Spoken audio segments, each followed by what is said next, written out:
Hello and welcome to this interview with the Quint. Modi 3.0's union budget is out and we are here to decode it. And who better to decode it with than Mr. Subhash Chandra Garg, former Finance Secretary and Economic Affairs Secretary of India. Mr. Garg, thank you so much for taking out your valuable time.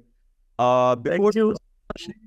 Yes, sir. And before we delve into the specifics, sir, just broadly, briefly, could you list out your perspective, your hits and misses of this union budget before we go into some of the specifics?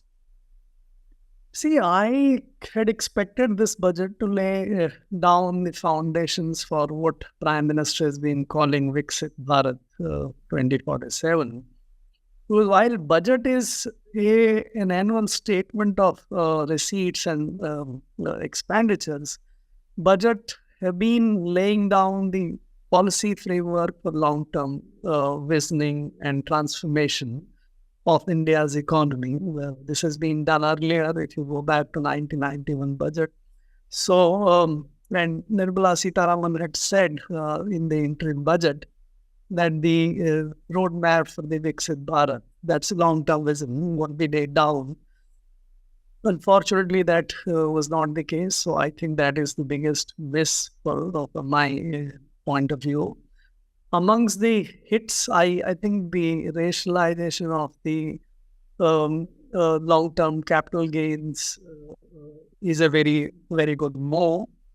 The other move which I consider a hit in the sense is stopping the angel tax now. But there are also misses in that. For example, angel tax has been sort of done away with only for the future, whereas the profits or the gifts which was to be taxed for the earlier regime when the startup valuations were going up very sharply, that period is gone. So there are hits and misses. On the whole, the other thing which I found quite disappointing in a way was that the budget looks at the past more than the economy as it existed in the past, not what the future of our economy. So I think that's broadly my take on the hits and misses. Right, sir. Thank you. And I think we'll start off with long-term capital gains first, because I think that is what has sort of, led to the most chatter, at least on social media, because I think it is going to affect a lot of people. You are saying that increasing the long-term capital gains tax is a good move by the government. And I think they have increased the short-term capital gains tax as well. Now, if we remember correctly, then the long-term capital gains tax was abolished by P. Chidambaram during UPA 1 in 2004, I think. And sort of the focus was all shifted to short-term capital gains tax. But now both of them are here and both of them have been increased. You are saying this is a good move. Could you elaborate more on that, sir? See, there are quite a few things which we must keep in mind as far as the long-term capital gains tax is concerned. Number one, it taxes the income earned by the capital, whereas bulk of the tax in the country comes in the form of personal taxes, which is the income on basically the labor wages and salaries, right? So there is nothing in the economic theory as well as practice which justifies labor incomes to be taxed so heavily and capital incomes virtually kept free of tax or taxed at a very lower rate. So this is, from that point of view, a fairness of taxation burden should go on the capital side. We have somehow got used to it. The mindset is that the capital gains should not be taxed, or the dividends. Earlier, there was also this assumption dividend should not be taxed, etc., etc. No, that's wealth. Wealth should not be taxed. So this is, I think, one big reason why I support this move. Second, the government had brought the long-term capital gains tax in 2018-19 on the equities, right? that was the to be at that time in the ministry, and I pleaded for this kind of taxation. Now, going from 10% to 12.5% is still far less than the tax which the labor income suffers. So that is the second reason why this is all right. Third reason is, which actually is the real reason why the government brought it, is there are number of assets and they were taxed at different rates in terms of short-term gains as well as long-term gains. Equity was treated differently, listed, unlisted equity was treated differently, the real estate was treated differently, bonds were treated differently. So the government has brought a kind of uniformity in most of the asset class. Still, there are some left out, but by and large, most of the assets have been brought out. And lastly, why I still support it is that the real estate, actually, that is where a lot of people are feeling pained about it, that the real estate indexation benefit has been taken away, and they will suffer 12.5% tax on very large capital gains. Remember, the other provision which is there in the Income Tax Act is that if you hold the residential house for more than 2 years, you can actually save the entire capital gains by reinvesting in another house. So that has not gone, that remains. So anyone who actually wants to save can reinvest the proceeds in another house, or there are also avenues in terms of certain deposits and bonds where you can invest. So that's not. And lastly, to my mind, this 12.5% actually would give a big fillip to the country in a market in the housing sector. Somehow we have got used to it that we should always buy for generations. It's not the new generation today flips jobs from one city to another, even in one city from one area to another, and it makes sense for them to buy a new house, sell off the old one, rather than commute very long, or keep that house if you moved abroad along. So if you have 2 or 3 or 4 years old house, then the indexation benefit is not very large. If you sell it off, pay 12.5% tax, not great. So I think this is fabulous. Just a follow-up question, and before we move on to the next topic, then don't you think that this move sort of discourages equity amongst like middle class, middle upper class? I think that is the chatter that is also going on, that, this move will sort of prevent or even discourage people from investing more in equity funds. Do you think that's going to be? In fact, I don't think so. Those who are in the equity market for immediate short-term valuation gains, they might feel this. But equity as a asset class will give you, or has given you historically, much better returns than any other asset class. And therefore, those who are actually in the equity market to promote capital investment and share the benefits of that, they will reap good advantages. I don't think there is any issue out there. Okay, sir. Then I guess we'll move on to the reduction in basic custom duties, such as on gold, silver, and platinum. What do you think the government's objective here is? Because I think now we were discussing that sort of equity is becoming less attractive, although you are saying otherwise. But I think we were thinking that what's being presented is that equity is becoming less attractive and investments in sort of gold, silver, platinum will become more attractive. Now, is that what the government wants to do here? Like custom duties ko reduce karke, what objective is the government trying to achieve? See, you have to go back a little bit to the earlier years of the NDA government and before that. The gold import used to attract a very standard fixed duty of 250 rupees per gram. That was the duty when the NDA government or Modi government took over.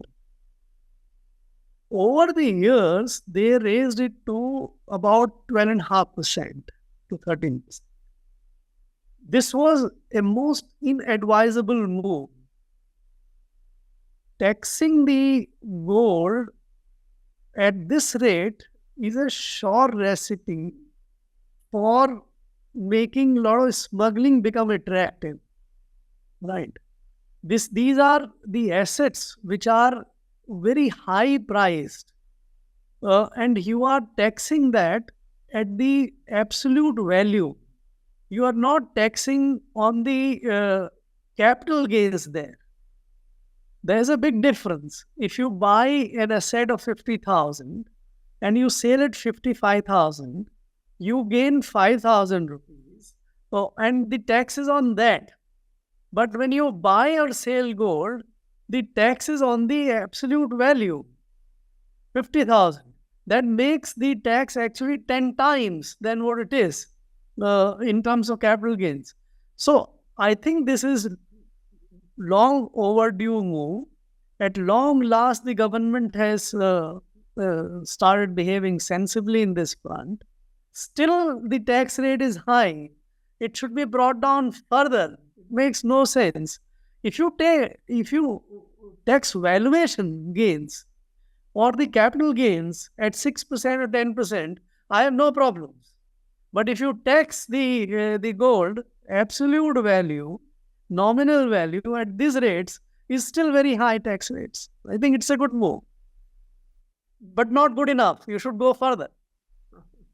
Got it, sir. Right. Thank you. I think before we move on to sort of Capex and the employment packages, just one more question on tax, which is a new tax regime has now been unveiled. The slabs have been slightly shifted around here and there. Any comments on that move, or do you think it's not very relevant? The government has a major conflict, which it's trying to somehow manage. The conflict is that the plethora of exemptions and concessions are not a good tax system. You should have very few tax exemptions and concessions. That is the reason why the government brought in the alternative tax regime, or the new tax regime as they call it, where most of the exemptions were taken away, right?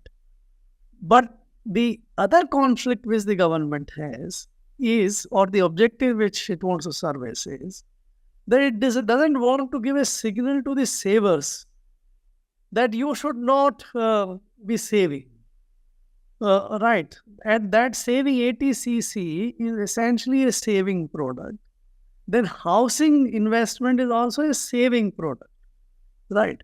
So if you discourage, the new regime discourages, doesn't allow both the kind of investment or savings to be taken into account for the taxation purposes. So it probably the government believes that as far as small or low income middle class is concerned, which earns about 15 odd lakh rupees as incomes, 1 to 1.5 lakh rupees per month, that is sought to be brought in, attracted towards the new tax regime. Whereas the larger guys who have a lot of savings to make, investments to make, claim deductions on, they are allowed to get their benefits under the old scheme. So I think the tweak which is being done is partly to make the new scheme little more attractive for the people who are earning up to 15 lakhs rupees, or now 60. Earlier it was 15.5 lakh because 50,000 rupees standard deduction was made available. Now standard deduction has been raised to 75,000. So you may say that the people who are earning up to 16 lakhs rupees are the ones which are targeted by the new regime, and the rest of the people are happy. So that government is trying to bring a balance to serve both the interests. I think it's that effort which is, with these small tweaks which have been made, it doesn't address the concerns or the expectations of the middle class, which is earning about 1.5 lakh rupees or more a year, more a month, they are not really impacted by what has been done. So they may feel a little bit disappointed. Noted, sir. Just three more questions left, sir. Then I'll free you of your time. One is on Capex, sir. It seems that capital expenditure, which is like government expenditure on infrastructure, on things like railways, that has been shooting up for a while. People have been writing about it. This budget also showed that government has prioritized Capex. The question is, the concern is, will this come at the cost of welfareism, welfare schemes? What are your thoughts on that? So, Saptarshi, there are two very important changes in the composition of Capex, which most people have not noted so far. Right. Number one, the overall Capex has been kept at the same level as it was in the interim budget, that 11.11 lakh crores. Right? But to service the interest of Andhra Pradesh and others, the loans to the state government has been increased. That Capex loan to the state government has been increased, I think, from 1.2 crores to 1.5 crores. So, which actually means that the real Capex has also been reduced by 30,000. Because if you increase the loans to the state governments, which is part of the overall Capex, and keep the overall Capex unchanged, then you are actually reducing the normal Capex, which it was doing. So that's one thing. Second, the growth of the Capex over the last year's Capex is relatively smaller than it was in the previous 2-3 years. Right? So what the government is signaling now is that we are no longer sort of increasing the Capex at 25-30% per annum. It is time for the private sector to come in if they can come in. So the message on Capex, but the part which I found most unacceptable is that the quality of the Capex has not been addressed, the issue of that. Still, there is about 1 lakh crore of the Capex going to BSNLs, etc., which are where the money is only going down the drain.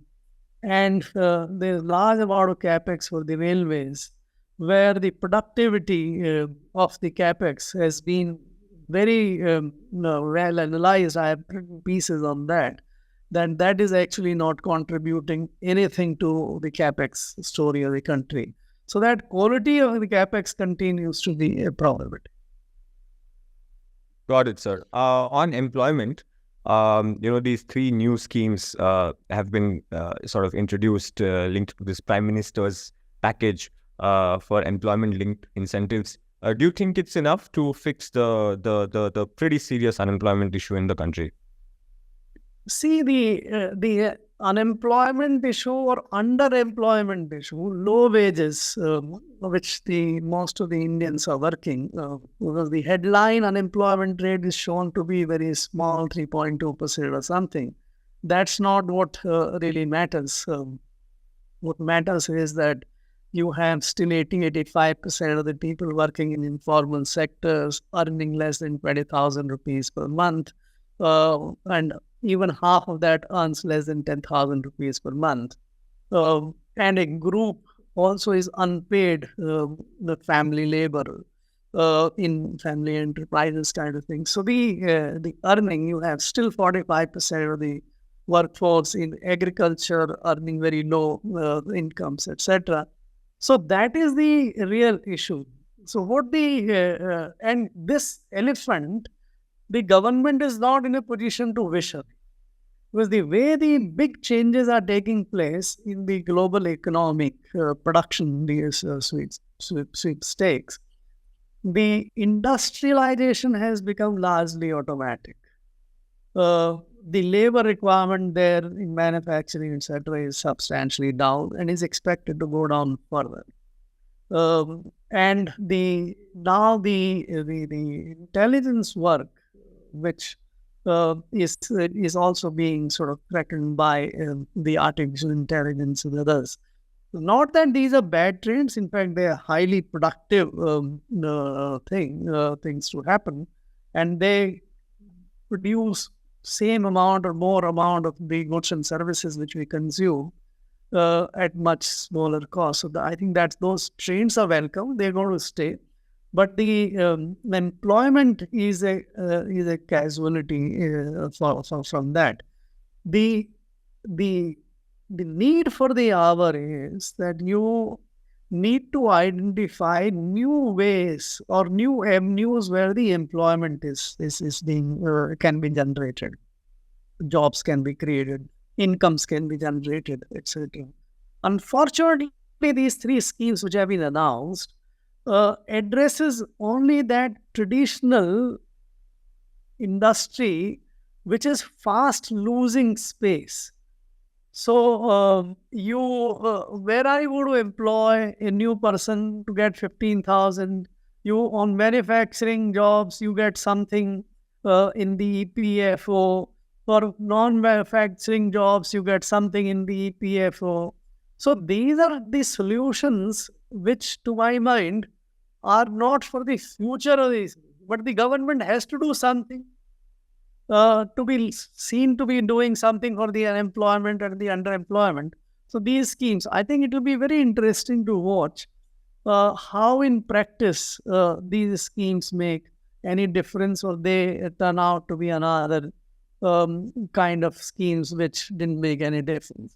By the way, we had the EPFO type of contribution schemes running for last 7 years in the country.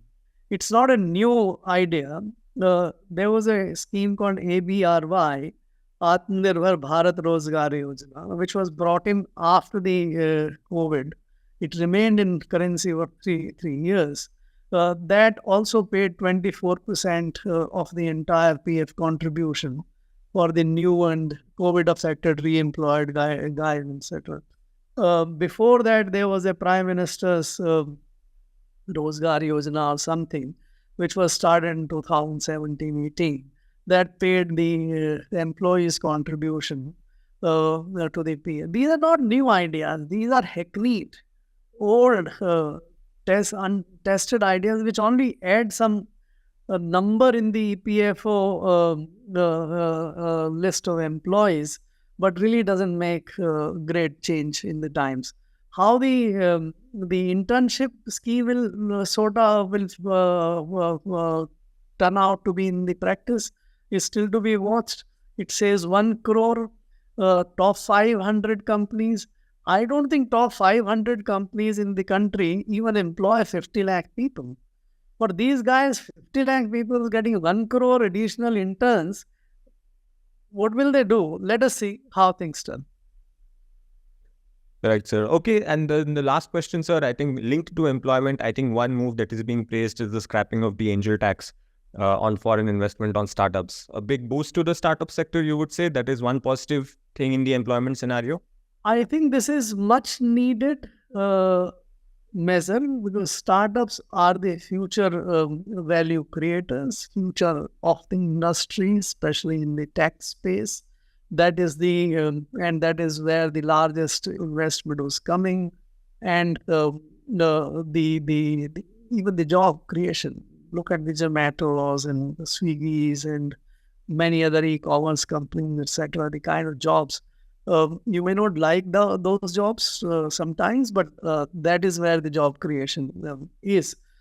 And the startup, the angel tax, which used to tax the higher capital price in subsequent rounds as income of the startup. Well, this is ridiculous. This was ridiculous. This has always been ridiculous.